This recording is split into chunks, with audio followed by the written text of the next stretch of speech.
of Egypt. You have the floor.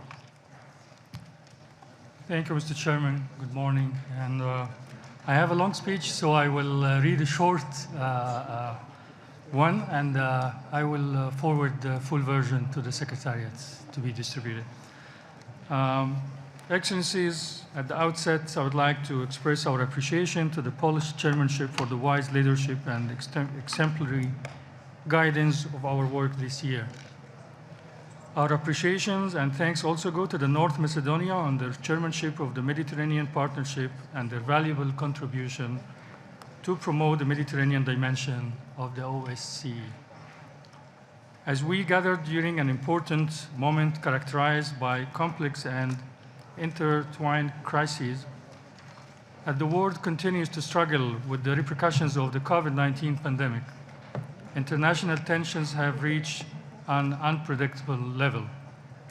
Several countries have witnessed economic strife, increase in unemployment, poverty, and security challenges. The COVID-19 pandemic and the current conflicts have exposed the vulnerabilities of the world to organized crime. A collective response is required to counter this negative impact. As you are well aware, organized crime impacts the Mediterranean region in different forms, including migrant smuggling, as well as trafficking in human beings, drugs, and cultural property. It is important here to highlight the link between organized crime and terrorism. Organized crime continues to act as a fundamental mechanism in the operations of terrorist groups that resort to such activities as a primary source of funds and resources.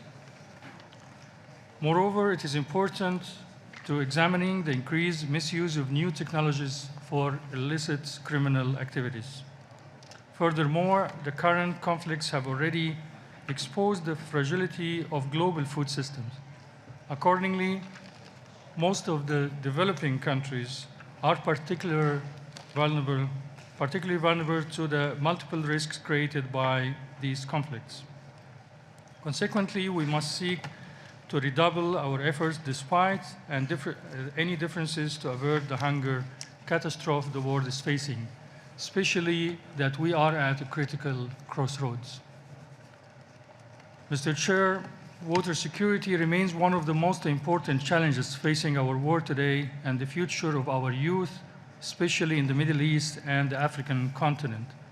Some of those countries are located in the driest and most desertified regions of the world. Egypt is considered one of the most scarce countries in its water resources in the world.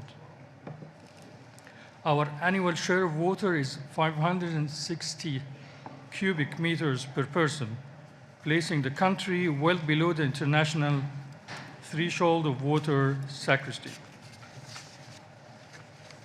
In addition, studies showed that the ramifications caused by the unilateral practices of an upstream riparian state in the Nile River can cause severe socio-economic consequences in Egypt, especially that the Nile River is considered the only source of life for all Egyptians. Accordingly, these developments can cause negative repercussions on the security of the Mediterranean and Europe if it is not resolved, in many forms, including increased migration, illegal trafficking, and organized crime activities.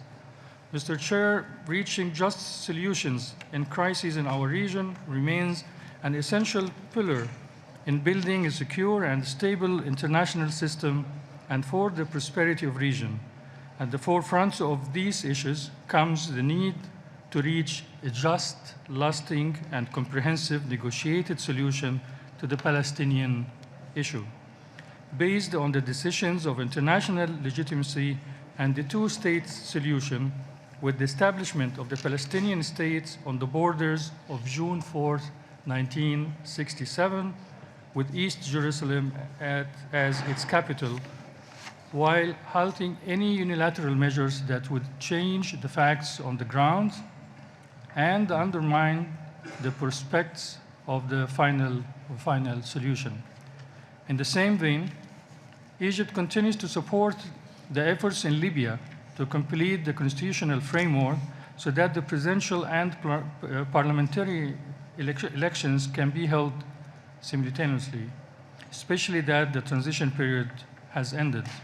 In this regard, Egypt appreciates the role of the elected Libyan parliament and also stresses the importance of the exit of all foreign forces and mercenaries from Libya and the dissolution of the militias armed forces, thus contributing to the stability of Libya. Moving ahead, we believe that the outcome of the Mediterranean conference that was held in Jordan this year has underlined the potential fields of cooperation between the OSCE and the Mediterranean partners. Yet, we need to put more emphasis on cementing our cooperation to address and counter terrorism, organized crimes, illegal human trafficking, and climate change. Mr. Chair, before concluding, I would like to point out in particular to the fundamental value of solidarity that we need in our current reality, especially that Egypt constantly viewed the OSCE as a catalyst in contributing and strengthening stability, security, and cooperation in the region, and additionally an important model for security in the Mediterranean region. Moreover, the current challenge have underscored the irrevocable link between security and stability in both OSCE and the Mediterranean region, as acknowledged in the Helsinki Final Act and in the 2018 Milan Declaration, which highlighted the imperative need to mitigate our efforts to enhance cooperation in fundamental challenges. Finally, we are looking forward to further enhance our cooperation during the upcoming North Macedonia chairmanship of the OSCE. I thank you, Mr. Chair. Thank you so much. Now I would like to give the floor to the next speaker.